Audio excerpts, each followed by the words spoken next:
Bonjour et bienvenue sur Mindfulness avec Drusilla. Aujourd'hui, nous allons plonger dans un sujet aussi complexe que fondamental, l'addiction. Un mot que l'on utilise parfois à la légère, mais qui décrit un phénomène biologique, psychologique et social extrêmement profond. Comprendre l'addiction, c'est comprendre une partie intime du fonctionnement humain, nos émotions, notre rapport au plaisir, à la souffrance et à la liberté. Qu'est-ce que l'addiction? Sur le plan scientifique, l'addiction est définie comme une perte de contrôle face à une substance ou un comportement, et ce, malgré les conséquences négatives. Cela peut concerner les substances comme l'alcool, le tabac, le cannabis, la cocaïne et les opioïdes. Les comportements comme les jeux d'argent, le shopping compulsif, le sexe, le sucre, les jeux vidéo et les réseaux sociaux. L'addiction n'est pas un manque de volonté. C'est un dérèglement neurobiologique qui s'installe progressivement, combiné à des facteurs psychologiques, sociaux et émotionnels. Comment le cerveau réagit-il face à l'addiction? L'addiction modifie trois grands systèmes cérébraux. Le système de récompense, le système du stress et le système du cortex préfrontal, responsable du contrôle. Au cœur de l'addiction, on trouve le circuit mésolimbique qui relie plusieurs régions du cerveau, l'aire tegmental ventral et le noyau accumbens. Ce circuit libère un neurotransmetteur clé, la dopamine. Et contrairement aux idées reçues, la dopamine n'est pas l'hormone du plaisir. C'est l'hormone de l'apprentissage, de la motivation et du je veux encore. Lorsqu'on consomme une substance addictive ou qu'on réalise un comportement gratifiant, le niveau de dopamine augmente de 200 à 1000% selon la substance, ce qui est très au-dessus des récompenses naturelles comme manger ou socialiser. Le cerveau enregistre, c'est important pour ma survie. Avec le temps, le cerveau s'adapte. Il réduit sa sensibilité aux récompenses, c'est ce qu'on appelle la tolérance. Il faut davantage pour sentir la même stimulation. Quand le plaisir laisse place à la douleur.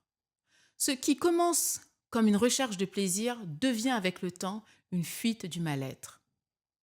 La neurobiologiste Nora Volklo, directrice du National Institute on Drug Abuse, explique que l'addiction active des systèmes cérébraux impliqués dans le stress. La consommation apaise temporairement un état de malaise créé par la consommation elle-même. C'est un piège neurobiologique. La perte de contrôle. Le cortex préfrontal gère la prise de décision, l'anticipation des conséquences et l'inhibition. Dans l'addiction, cette zone devient moins active. Cela explique pourquoi une personne dépendante agit parfois contre ses propres valeurs ou décisions. L'addiction n'est donc pas un choix. C'est une maladie de la décision. Quelles sont les conséquences de l'addiction sur la santé physique et mentale? Les effets dépendent évidemment de la substance ou du comportement, mais plusieurs conséquences apparaissent systématiquement. Les conséquences physiques se traduisent par de l'anxiété, une dépression, la perte d'estime de soi, des symptômes dissociatifs. Chez certains profils, l'impulsivité accrue, ils peuvent même également faire face à de l'isolement émotionnel. L'addiction devient souvent un régulateur émotionnel, un moyen de calmer des angoisses ou remplir un vide. Quels sont les risques psychosociaux? L'addiction n'affecte pas que le cerveau. Elle touche aussi la vie sociale, professionnelle et familiale. Les conséquences sur la vie sociale et affective. Conflits relationnels, perte de confiance de l'entourage, rupture du couple, isolement, double vie parfois, mensonge souvent, retrait des activités sociales. Les conséquences sur la vie professionnelle. Baisse de productivité, absence répétée, accident de travail et risque de perte d'emploi. Les conséquences sur les risques sociaux plus larges. Précarité financière, comportement à risque et démêlés judiciaires dans certains cas. L'addiction peut devenir une spirale où tous les domaines de sa vie sont détériorées progressivement. Pourquoi devient-on addict? Quels sont les facteurs? L'addiction est un phénomène multifactoriel. Les facteurs biologiques, prédisposition génétique, hypersensibilité au stress, troubles neurodéveloppementaux, TDAH notamment ou antécédents familiaux. Les facteurs psychologiques, anxiété chronique, dépression, traumatisme non résolu, faible estime de soi, difficulté à gérer les émotions. Les facteurs environnementaux, contexte familial dysfonctionnel, pression sociale, disponibilité de la substance, isolement, instabilité professionnelle ou financière. Il est évident qu'aucun facteur ne détermine à lui tout seul l'addiction. C'est l'accumulation qui fragilise. Comment se sortir de l'addiction? L'addiction n'est pas une fatalité. Le cerveau possède une immense capacité de plasticité. La guérison est possible, même après des années. La première étape est de reconnaître et comprendre. C'est la prise de conscience, elle est essentielle, mais elle n'est pas simple. Elle vient souvent après un choc émotionnel, après une remarque d'un proche ou après une rupture, un accident, une perte d'emploi. Le moment où on admet « je n'ai plus le contrôle », c'est le début de la réconciliation. Les chemins de la guérison.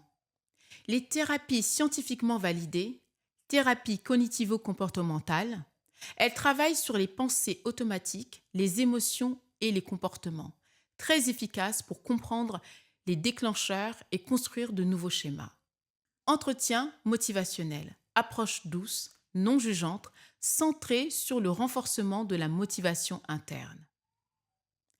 Thérapie basée sur la pleine conscience. Le mindfulness permet de réduire les cravings, augmenter la tolérance aux émotions et diminuer les comportements impulsifs. Thérapie des traumatismes. EMDR, IFS, indispensable lorsque l'addiction est liée à des blessures profondes. Les traitements médicaux. Pour certaines addictions comme l'alcool, le tabac et les opioïdes, les médicaments existent pour réduire les cravings, symptômes de sevrage et rechute. Ils ne remplacent pas la thérapie, mais sont de puissants soutiens. Enfin, il y a les groupes de soutien. Les alcooliques anonymes, les narcotiques anonymes, les groupes de parole non religieux ou laïques. Le soutien social est l'un des meilleurs prédicteurs de la réussite à long terme. L'hygiène de vie est aussi très importante. Les neuroplasticités du cerveau s'améliorent avec un sommeil réparateur, une activité physique régulière, une alimentation équilibrée, des pratiques de respiration, de la méditation, une connexion sociale positive. Chaque action renforce les circuits cérébraux du bien-être naturel. Comprendre la rechute. C'est un processus normal. La rechute ne signifie pas l'échec. Elle fait partie du processus de guérison, comme la chute fait partie de l'apprentissage de la marche. Une rechute, c'est un indicateur, une information, une opportunité de réajuster le parcours. Dans le processus de sevrage, l'objectif n'est pas la perfection, mais la progression. En conclusion, l'addiction n'est jamais une histoire de faiblesse. C'est une histoire de cerveau, d'émotion, de vulnérabilité humaine, mais c'est aussi une histoire de résilience.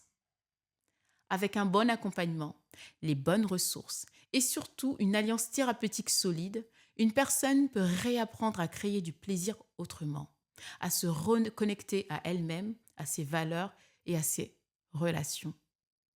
La liberté n'est pas un cadeau, c'est un chemin accessible à tous. Merci d'avoir pris ce temps pour écouter cet épisode, pour ouvrir un espace de réflexion, peut-être même de vulnérabilité. L'addiction est un sujet très sensible, mais en parler, c'est déjà faire un pas pour plus de conscience, plus de compréhension, plus de compassion envers soi-même et surtout envers les autres.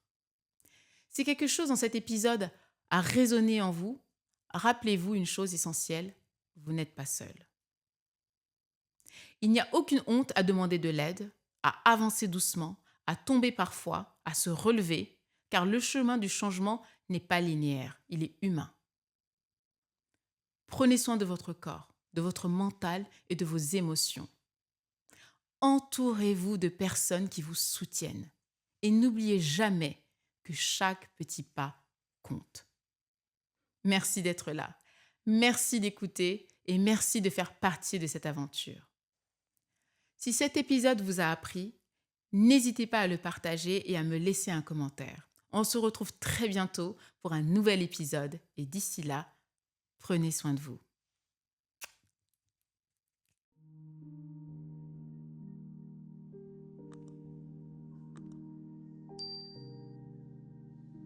Pour ceux qui souhaitent approfondir le sujet sur l'addiction, voici quelques livres de référence. Addiction. Comprendre pour s'en sortir, de Marc Valeur. Un livre très humain qui aborde toutes les formes d'addiction. Marc Valeur met l'accent sur le sens de l'addiction, le vide qu'elle comble et les chemins de transformation possibles entre psychologie, relations et construction de soi. Drogue et addiction au travail, de Jean-Claude Delgenne et Christophe Rogier. Ce livre explore les consommations de drogue et les conduites addictives dans le monde professionnel souvent invisibles ou banalisées. Les auteurs montrent comment le stress, la pression de performance, les horaires atypiques ou la culture du dépassement favorisent le recours aux substances et aux comportements addictifs. The Biology of Desire, de Mark Lewis. Ce livre porte un regard nuancé et scientifique qui remet en question l'idée que l'addiction est uniquement une maladie. Mark Lewis montre comment le cerveau apprend l'addiction, mais aussi comment il peut en sortir grâce à la neuroplasticité, la conscience et le changement de contexte.